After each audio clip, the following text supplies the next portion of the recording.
to Shadow Rock. I'm your host, Alex, and I'm here with Dino from Fear Factory. How are you? I'm great. I'm happy to be here. We're here in Birch Run, Michigan, and we're at the Dirtfest today. And it's going to be great because, you know, obviously a lot of our friends are here, like guys in Hell Yeah. We're on tour with Cold Chamber at the moment.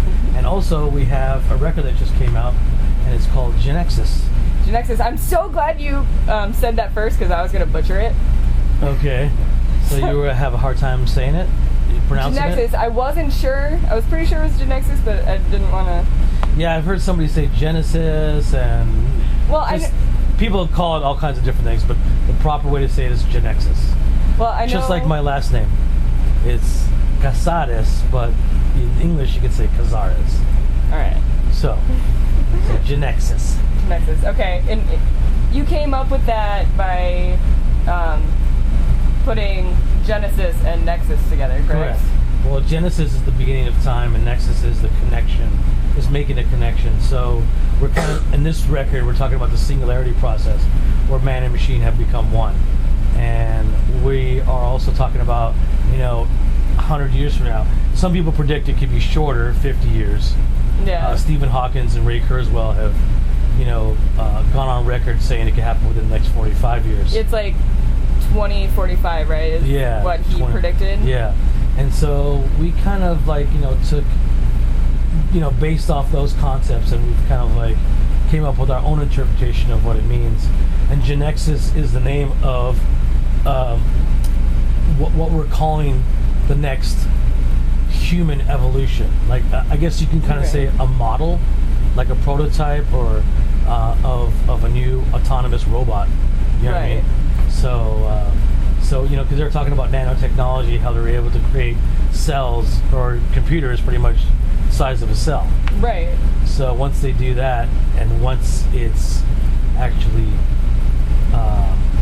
done, they can actually make humans out of these cells, or a robotic human. Well, they can also grow organs and body parts in the lab. So. Correct. But there's also laws, right? There's laws you can't clone a human, even though we have the technology to do it. There's a law that you can't do it, so you can't even really clone animals. Well, I know that when you take the cells from the animal, it's going to be that old, like, when it's created. So the cells just keep getting older. Correct. There's a weird fine, you know, a weird line between all that stuff. You know what I mean? And who knows where it's going to come out? Maybe we're going to come out a bunch of mutants, or maybe you can create a superhuman or a human that doesn't get diseases. You know what I mean? Yeah. Tampering with humanity is something that, you know, obviously we want and we don't want. You know what I mean? Like Stephen Hawking is actually, he got a group of scientists together, and they're trying to ban this technology so the military won't get a hold of it and use it. But this is all getting really serious. Right. Maybe we should talk about some other things. Anyways, but that's kind of what the record's about. It's very, you know, it's a conceptual album. It's very deep. Yes. But at the same time, we want you just to enjoy it and rock out.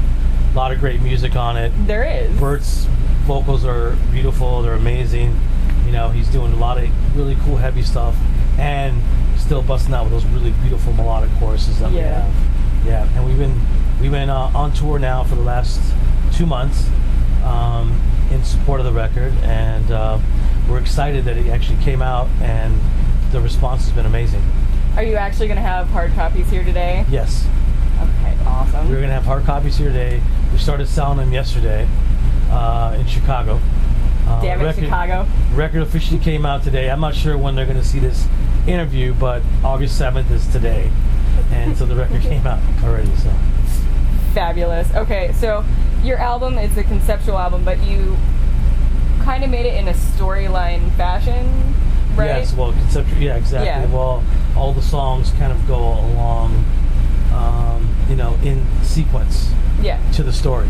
And then at the end of the album, it's called Expiration Date. It's the last song. That's pretty much like anything has a shelf life. Us humans are all obviously going to pass away, but it's like an expiration date is something that you see on, like, you know, electronical products, or even like going to the to the grocery store and buying milk. Everything has an expiration date. Right. So the Genexus model has an expiration date.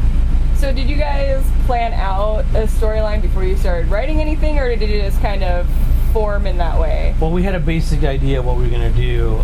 We came up with a lot of titles, actually, before even some of the music. And sometimes the title, a word, can actually inspire what the song or the music's going to sound like, or vice versa. Sometimes the music, for instance, we wrote a song called Soul Hacker. I wrote the music for it, and Bert heard it and goes, "That's Soul Hacker." Like, you know, it inspired the title. And then once you come up with the title, okay, like what does Soul Hacker mean? What do you know? So you come up with the lyrics for it. Do you watch anime? It's a weird question. Not necessarily, no. Okay, I mean, I've seen it. The name Soul Hacker actually reminds me of Ghost in a Shell. Mm-hmm. There's some people who are androids, or they have mechanical parts, and then there's pure humans, but they have like a robotic eye or something. And that's just kind of what it reminds me of, because their soul can be transferred to other things. Yep. But it can be hacked. Yep. So do they call it Soul Hacker? No, it's Ghost in a Shell. Okay. And shows how much of a nerd I am. But that's kind of like what we're talking about, where future technology is going to go. Yeah. You know what I mean? Transferring the soul. And we've touched on it on some of our early records, like a record we put out called Digimortal, and that was pretty much a digital mortality, you know what I mean? Mm-hmm. So where you live longer, or you can transfer your soul into another, basically, body or another robot, and then your soul's there, and all your memories are stored in there, and you can just keep living. Do you think that we'd get tired of doing that, though? That we'd be like, we've been here too long? Maybe, or maybe not. Have you ever heard the book All Men Are Mortal? No. It's an old book, the most depressing book I've ever read in my life. But that's what it's about. It's about an immortal man, and he doesn't die, and he just pretty much, history repeats himself. He sees all his friends die, and that's all he wants to do, is he wants to die. I mean, I don't know. I mean, as long as I was, younger, thinner, better looking, sure. Well, if you could go into a robot. If you could transfer your body and transfer your soul and your mind into something else, and it's actually a better version of you, why not? And you're not the only one. Yeah. Yeah. Why not? I mean, there was a movie called Surrogates. It's kind of like that. So. Is that the new one that just came out? No, it's been out for quite a few years. There's a lot of, they're really getting into the Android stuff. Like, there's a new Terminator out, which I haven't seen yet. Good movie, you're gonna like it. Plus, it has Emilia Clarke in it. There's Ex Machina. Yes, I want to see that one. Great. That's the one I was thinking of. People say Ex Machina, but it's not. It's Machina. It's Ex Machina, yeah. And then what else is out? I don't remember. Well, obviously Genexus from Terminator, and then Mad Max is out. That's not really Android, but still apocalyptic future. You know what I mean? Which is where we'll be after the Android and we kill ourselves. The thing about it is I wish I could live longer just to see where we progress as humans and how technology evolves. I just want to see, I hope I live 50 years from now, just see where it goes. Technology's getting there. You could. Yes. People are living to 100+ years, so. Yes, they actually say, they did statistics that actually human contact is less and less because everybody's just chatting each other on the internet and having basically cyber sex with each other. So well, it brings down STDs. I guess there is some benefit. No one's actually doing I guess there is some benefit to that, but or a lot of people getting catfished. Yup. I'm gonna say this. I actually caught my sister's boyfriend on a dating site, but her birthday's today, so I haven't told her yet. Ooh. Well, she's gonna see this interview. And I tried to catfish him, and he looked at it, but apparently he didn't like the person I used the picture of. So that's just my opinion on that.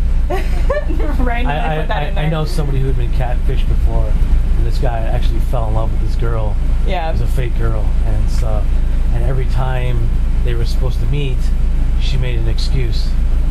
You know what I mean? It didn't turn out to be a dude, did it? Good question. I don't know. You don't know. Yeah, I don't know. Well, now I want to know. I'm disappointed now. Okay, so going back to the album, what is your yeah, that thing that's out today that you should go buy, Genexus. What is your process in writing? So do you each individually write? Do you come together and be like, I have this? Well, kind of like how we did it. Basically we get basic ideas down, and some of it starts with music, some of it starts with lyrics. Me and Bert discuss what we're going to do. We plan it out. But a lot of the stuff I pretty much write in my bedroom. Write the basic idea down, and then we get together with our drummer and we work out parts. And obviously he adds a lot of stuff. And Mike Keller is our drummer. He's been with us for the past 3.5 years. He performed on the record, did a great job, and so that's kind of like how it starts. And then Bert starts to sing on it. We do demos and stuff like that. And then once he sings on it, we're like, okay, well, this vocal doesn't work with this music, or the music doesn't work with the vocals, so one or the other changes, and that's pretty much how we construct the songs.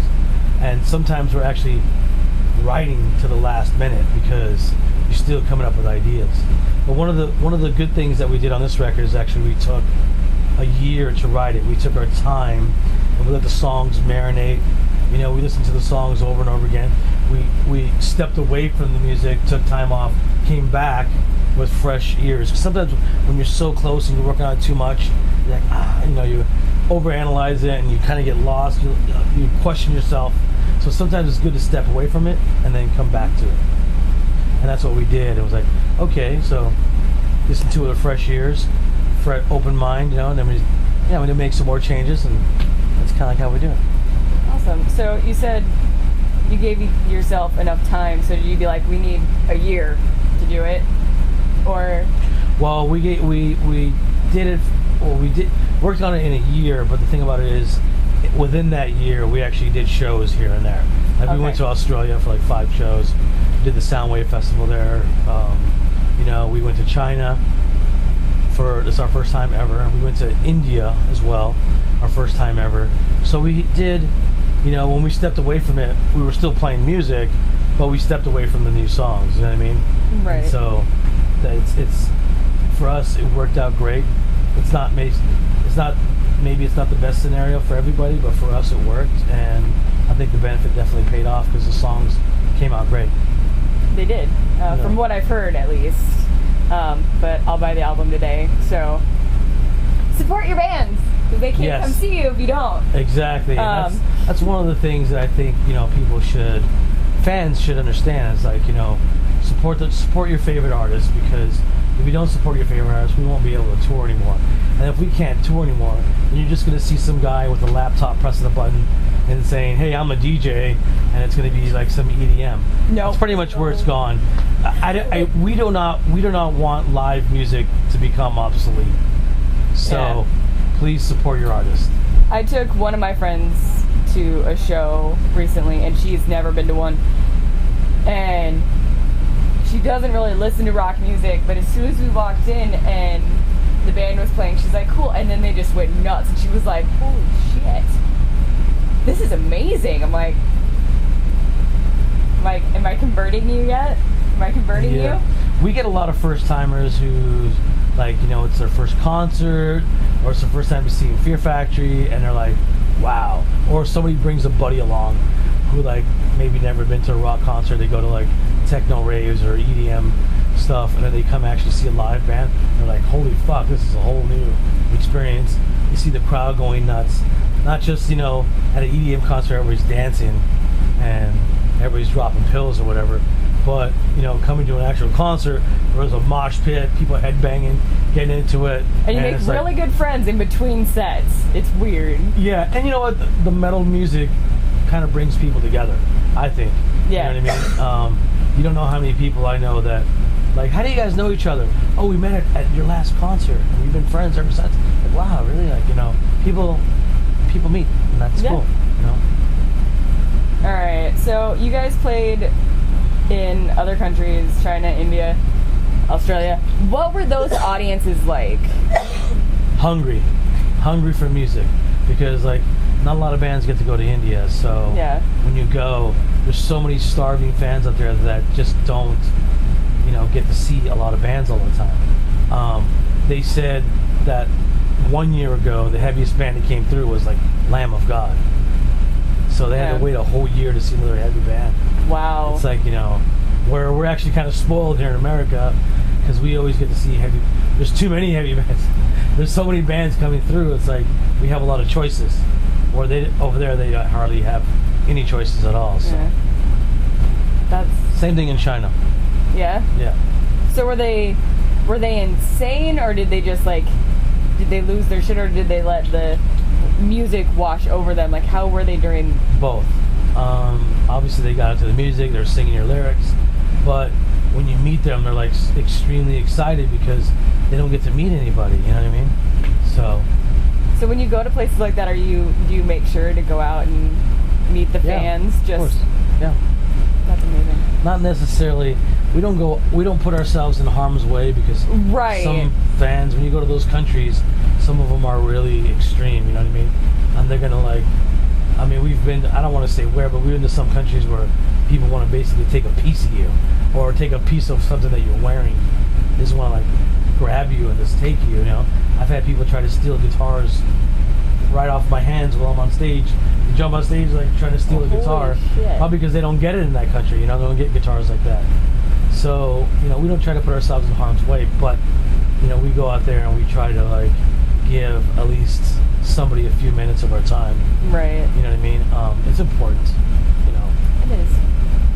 Okay. So, we're going to get to some random fun questions. Uh-oh. Okay.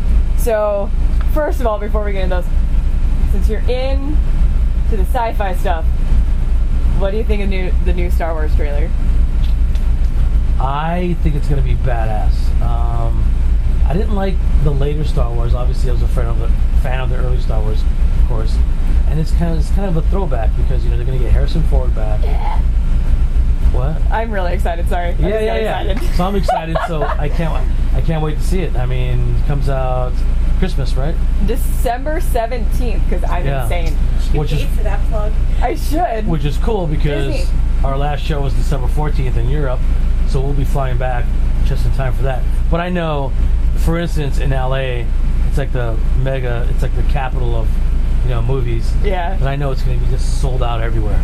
So we might even have to wait a week or two before we actually see it. My mom manages a theater, and I'm like, you need to get this. I don't care if we have it for 3 weeks. I will watch it every day, and I will pay for it because Star Wars.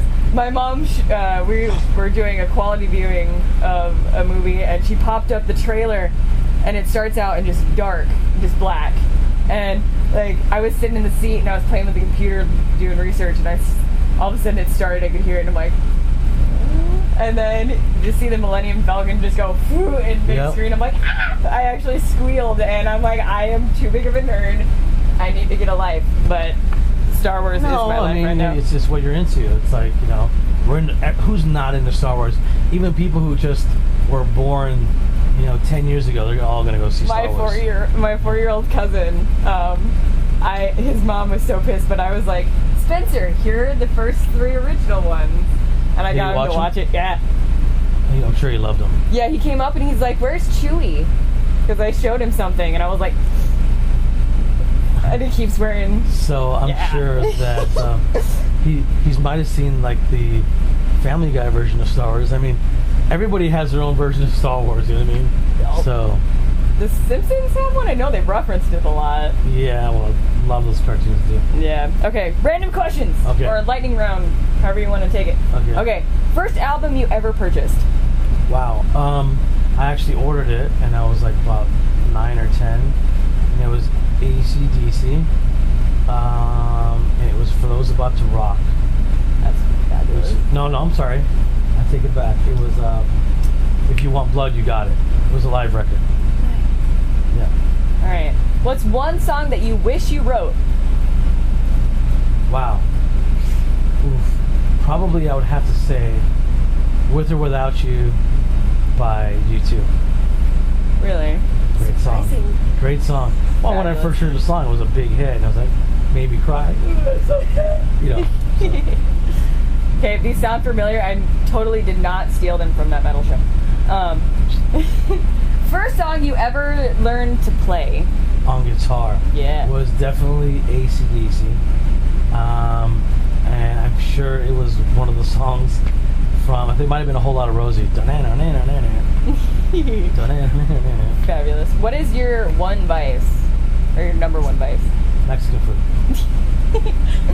It's my number one vice. Jalapenos, tortillas, beans, carne asada. Obviously, you can see I like Mexican food. It's my number one vice. Fabulous. Weirdest rumor you've ever heard about yourself? There's so many daily. I don't remember. I can't. Let's go to another question. Okay. We'll come back to that one. Best concert you've ever been to? It would probably have to be, I'm going to say, my brother took me to this concert. It was U2, the Joshua Tree. It was at the Los Angeles Sports Arena. And Really? I saw it, yeah. I was a big YouTube fan. Fan, so. What made it so great? Was it just... Just the songs, the music, Bono. You know, he was very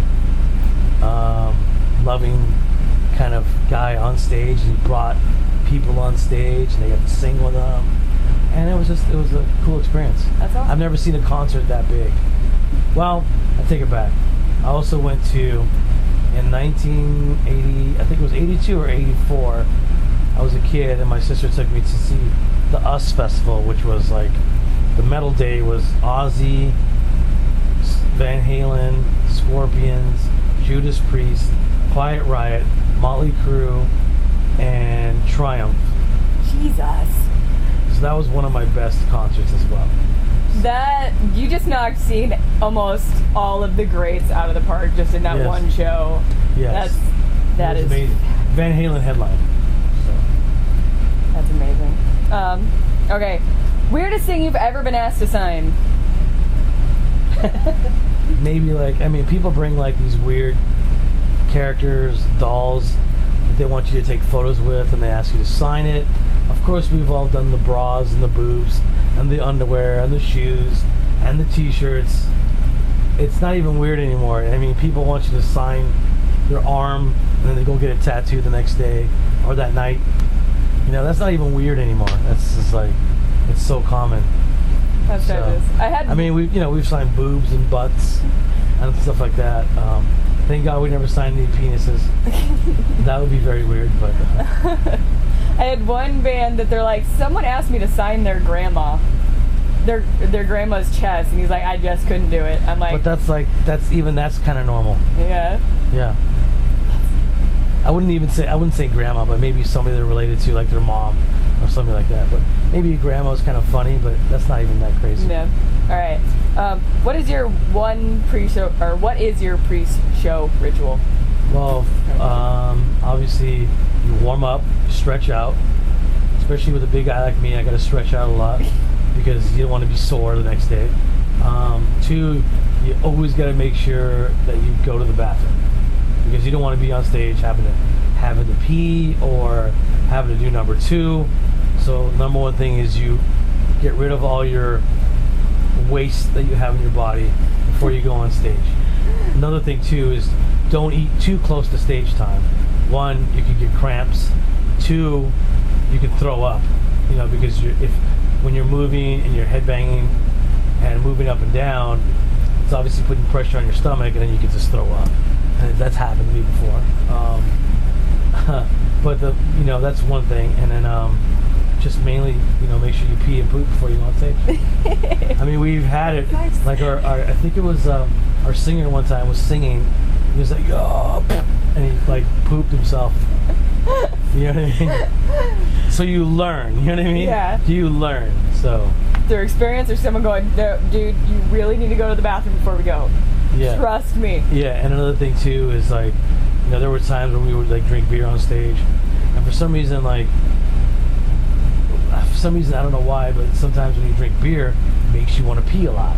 So we stopped doing that. Stop drinking beer on stage. And plus, when you're headbanging and getting into it, when you drink beer, it gives you cotton mouth. Yeah. So we don't do it. We stopped doing that. So. you learn from that too. All right, biggest pet peeve of the genre, if you have one. The misunderstanding of the genre, I think, is the biggest pet peeve. The misunderstanding of how the media can actually take things out of context and swing it to sound one way.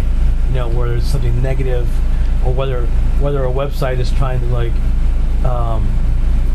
you know, get more hits by making it sound more drama, then people just read the headlines and they don't read the full story or read the full interview, and they start judging you by the headline of how the site made it sound. You know what I mean? I don't do that. That's one of my biggest pet peeves. Obviously, you got a video show, so it's pretty much real. So, but you know, websites can, you know, definitely, you know, reword something or take, you know, just a small quote, but they don't give you everything else that was around it that explains it, and they swing it to sound negative or to make you look bad because they want to get more hits on their website so they can sell more ad space. That's my biggest pet peeve. I actually don't make any money off of this, so, you know. And a really big misunderstanding is when people read it and they think you're like that. You know what I mean? And they don't read the full story. They just read the headline and, oh my God, he said that, and then they leave. And then you're like, no, that's not what I said. Yeah. Or read the whole interview and then you judge. You know what I mean? Or listen to the whole interview, because, you know, sometimes it's podcasts. Yeah. So that's my biggest pet peeve and biggest misunderstanding in the genre that we're in. It's like it's like any tabloid. Same thing with tabloids. They want to sell magazines, you know, People magazine and stuff like that, and you know, they might hear some sort of rumor of something that's happening, you know, and they try to make a story out of it, and you know, 99% of it is probably false, you know. So yeah, really, we could take, we were talking about what your album is about, we could take some kind of quote about evolution or Genesis and make it a quick play, like on a taboo issue on your big beliefs. And Dino steals concept from Terminator. Yeah. You know, it's like, yeah. It's like, okay, I think I read an interview where someone's like, did you get this from Terminator? And no. We did this before Terminator came out. No. Well, no. It was the title, Genexus. Yeah. I thought that we took it from Genesis, but actually we had the title before the movie, before we heard about the title of the movie. So yeah. But it just goes hand in hand that we're just big sci-fi buffs, and we love science fiction movies, science fiction books, or even like, you know, like Ray Kurzweil and Stephen Hawking, who are futurists and scientists that actually, you know, give their opinion where technology is going. So reading all that and putting it all together, we basically made our own interpretation of what the future is going to be like. Yep. That's fabulous. Okay. Final question, and I will let you go. Okay. Oh no. Piece of advice you would give to other bands? Oh, that's a very common question. Yes. Piece of advice, first of all, to a lot of young bands, you got to make sure that this is really what you want to do, because it's not necessarily easy. It's not, but it can be easy. It's all about a state of mind. First of all, try to find, you know, people you really want to play with, people you really get along with. Sometimes you don't really know how that person really is until you live with them. And when I say live with them, it's like being on the road with them, in a van, in a bus, in an RV, being around somebody 24 hours. You know, you're going to get to really know the person really well, or if you even really get along with them. You know what I mean? So make sure you find guys that you really are tight with and you really get along with. That's one piece of advice. Second piece of advice, when the band starts to take off, you start getting some recognition, hire a lawyer, because a lawyer will be the guy who can, like, obviously get you out of trouble, see if you're going to see if you're going to sign a bad contract. You know what I mean? They can look over the contract. So that's another thing. Get a lawyer. I would say get a lawyer even before you get a manager, because your manager can just rip you off too. There's a lot of sharks out there. And then once you get a lawyer, sign a contract, and you're on your way. Fabulous. So that's my bit of advice. That's fabulous advice. It's not necessarily glamorous out there. Some guys can handle it. Some guys can't handle it. Some guys, get in the van and they want to go home because their girlfriend doesn't want them out there, or their wife doesn't want them out there, or they just can't be away from home. You know what I mean? And it's hard because a lot of bands are struggling these days. It's not easy to make a living out of this stuff. Buy merch. And you really got to work hard. Correct. And obviously, like I said earlier, support your favorite artist, because when you support them, they can actually go out on the road. Yep. They can afford to pay for gas. Yep. They can afford to pay for a hotel room. Yep. Pay crew people. Yep. Or just technically renting a van. You know what I mean? And because you guys don't get paid until the crew gets paid, right? Correct. Buy merch. So yeah, support your favorite artist. Buy their CDs, buy their merch, buy a ticket. Because again, you don't want live music to become obsolete. That'd be terrible. Hey, when we were walking in here, you said I have a funny story, and you were going to save it for the interview. What was it? I forgot what it was. Damn it! Dang it! Oh, okay. I'll give you a funny example, and it goes back to, starting a band and blah blah blah. When we first started, we were in vans, and then we actually liked the van because you can get places further. So we obviously eventually graduated to a bus, and so we've been on the bus for quite a lot of years, and then up until recently, our bus broke down. Normally, the bus company will send out another bus. You could be on another bus, and you could be on your way. Well, unfortunately, because it's the summer, it's the height of touring, there was no buses available. And it happened to be on a Sunday that the bus broke down, so we actually had to rent an SUV. So there was 8 of us crammed in an SUV with a little trailer, and we actually had fun. We actually liked it. And everybody obviously got along, and we were all just making jokes, and it was like we were on a camping trip, on a trip. And luckily that most of the drives were really short. We had to wait 4 days for our bus to get fixed. Wow. So luckily the drives were like maybe 5 hours everywhere, except the last one was 9 hours. That's when people started to get a little cranky, little legs started to get a little sore. Yeah. Sitting in one position the whole time. Yup.